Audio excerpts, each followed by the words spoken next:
comment? Thank you, and I really appreciate your panel there and your staff. I have a question. I didn't hear anyone address the Black Hebrew Israelite movement.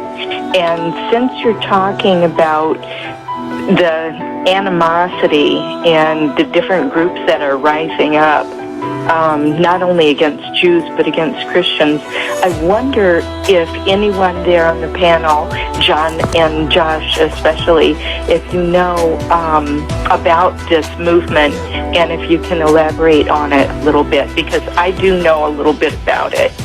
I've spoken about this. What happened? Yeah. Go ahead. I spoke about this a little bit in the past, and it's not of God, unfortunately. And again, anytime I hear of black or white or any racial element placed onto anything, it immediately sends up, and I'll use a color, red flags, to tell me this is not of God. Okay, now listen to this clown. Everybody. There is no separation with. Take the book, and to open the seals thereof, for thou wast slain, and hast redeemed us to God by thy blood. Now listen to this. Out of every kindred, and tongue, and people, and nation.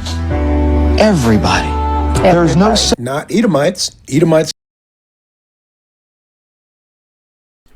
Shalom, shalom, Israel. First and foremost, I want to give all honor, glory, and praise unto Yahawah, Ba'ashem, Yahawashi, Ba'ashem, Rakwak, Quadash. Double honors to the elders and apostles, great millstone. Shalom to mighty Akim, Wakwathim, who are diligently waiting to be delivered from this final captivity. This is Brother Kawakub coming at you with no lesson. Shalom to the speckled brother that may look like the other nations, but are actually Yasharallah. Today's lesson, it's going to be on this. I just saw this video, and I thought, okay, so you know what? This is a good thing to talk about. You know, oftentimes I don't really get a chance to do videos like this, so you know, now is the time and whatnot. So you know, basically like a sword sharpener or anything like that. Anyway, the thing with this is he's basically saying that, well, God is not about ethnicity and stuff like that. Well, that is just a flat out egregious lie. Okay, let's actually get some of these. Slakia. Romans chapter 11 verse 1. I say then, hath Yahawah cast away his people? Yahawah forbid, for I also am an Israelite of the seed of Abraham, of the tribe of Benjamin. So basically we see here that Yahawadah, he did not cast away his people, the Israelites. The Israelites, those are his people. All right. And it literally says that, and then it even says, I am also an Israelite. All right, basically going to show that, yeah, it's further proven with me because I also am an Israelite that's dealing with Yahawadah. All right, so basically, as a result of that, I forgot his name. I was trying to remember his name, but I forgot his name. Sloggy about that. But basically, you get the point where the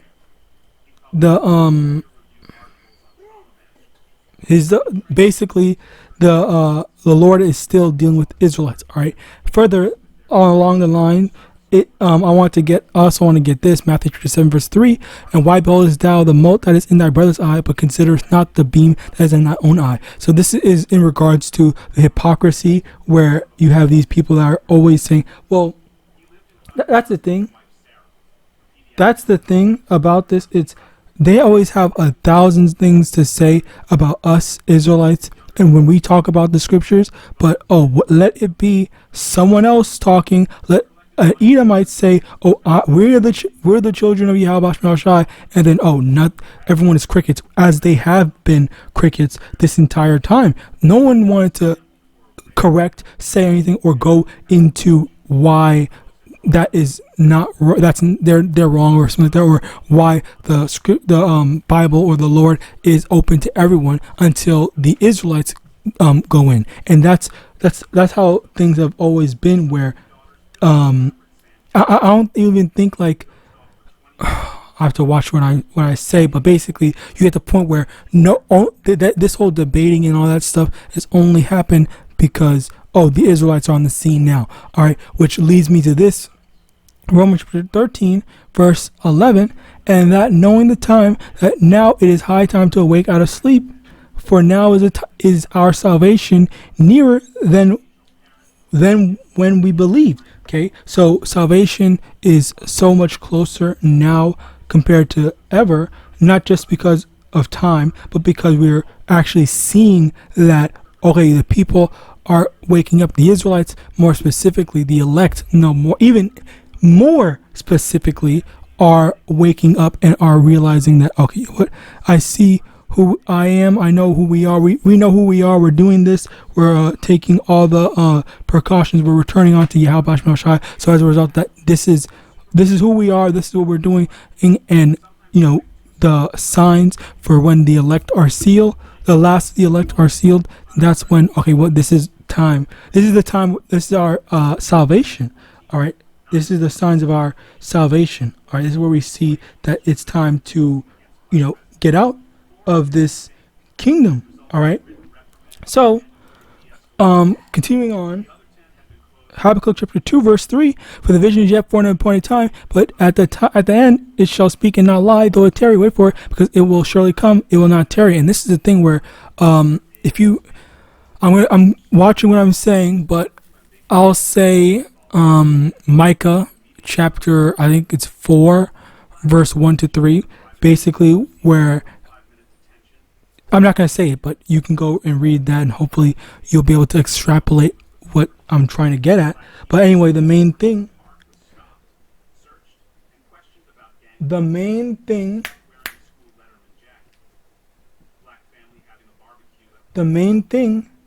is how, slocky about that.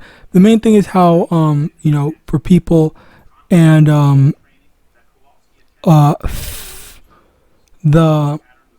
the end times and all the signs and stuff like that, the main priority, the main things that we are watching out for is, okay, the fact that so many people are waking up to this truth, that is what indicates, okay, this is where we're at, this is how we're getting through certain stuff and so on. All right, which this is also why we're in Romans chapter 13 verse 11, where it says it's high time to wake up out of sleep. That's where we're seeing how the Lord is working on his time to deliver the Israelites. Okay, on top of that, in Habakkuk chapter 2 verse 3, for the vision is yet for an appointed time, but at the end it shall speak and not lie, though it tarry, wait for it, because it will surely come, it will not tarry. The thing here is how Esau might think, oh yeah, I'm going to do this, I'm going to do that, or whatever, I'm try to stall or whatever, but no, he can't stall, he can't slow the thing down, where all the things that's happening, it's on Yahawa's time, where it might seem like, oh yeah, Esau is successfully stalling or trying to do something, and that was the thing that was going on with it happened actually, I was about to say this year, but it's last year in 2025, where what happened was DJT was trying to stop a war from happening. He was trying to say, oh yeah, we're talking about peace, this, then the third, X, Y, and Z, but then he said, oh well, I was planning on doing all this stuff, but I forgot who attacked who, but someone attacked someone. It was between Hamas or something like that, and those two countries that you know who, all right. And he was basically mad about that. I was like, I was trying to do all this stuff, I was trying to make all these plans and preparations, but these guys just went behind my back and did all this stuff. So it's like, why the hell, like what the hell is going on? To some extent, that was basically how he was talking. That was basically how he's complaining about the stuff, about the situation, all right.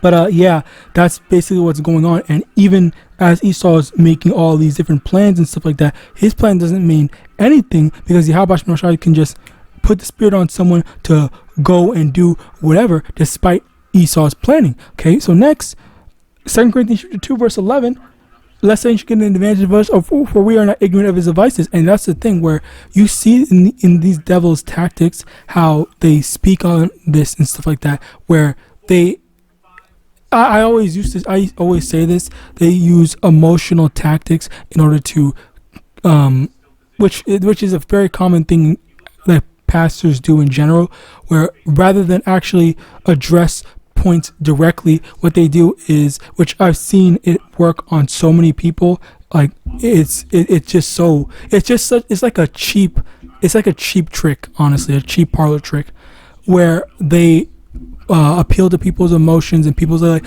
oh my god, I relate to that, this, that, and third, blah blah, and stuff like that, rather than actually taking a second to think like, okay, well, how does this actually help me? Is this actually valid criticism, valid advice, valid whatever, and stuff like that? But no, instead it's just that feel good message that doesn't have any substance to it, and then, well, that's basically it. And then while they're doing that,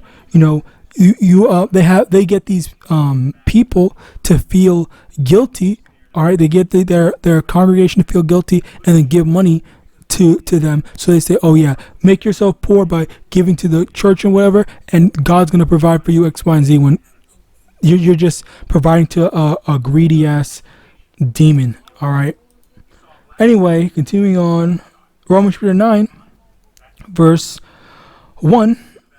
No, Romans chapter 9, verse.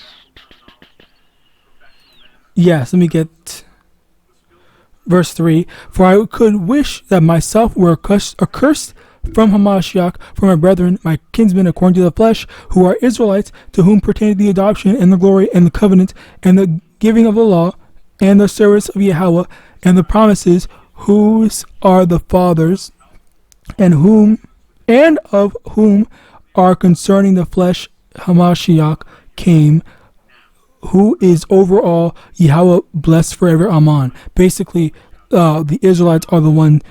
The Israelites are the one whom pertain the adoption, glory, covenants, basically everything involving YAHAWAH. So there is no room for anyone else, okay? Because that's not what the Lord had said. There's nowhere in the scripture that said, I open up the thing to everyone and stuff like that. Oh, everyone can get salvation, X, Y, and Z, blah, blah. All right. And I would go into detail about that, but I've made so many videos on that. But you basically get the point. But that's the thing where even with stuff like this, with shows like this, people, they always ask certain questions, and that woman, she might have been actually trying to get an answer, but like that answer, and she might actually think, okay, yeah, that's a good answer, X, Y, and Z, but when it comes to actually addressing it and addressing the reality of it, or what the scriptures say, how is that going to hold up? How is that going to hold up for you? All right. And that's basically just the end of it. So with that, I pray this was edifying. I want to give all honor, glory, and praise unto YAHAWAH, Shem, Yahawashi, Shem, Rakwak, Double honors to the elders and apostles, great millstone, Abad, Bal, and Shalom.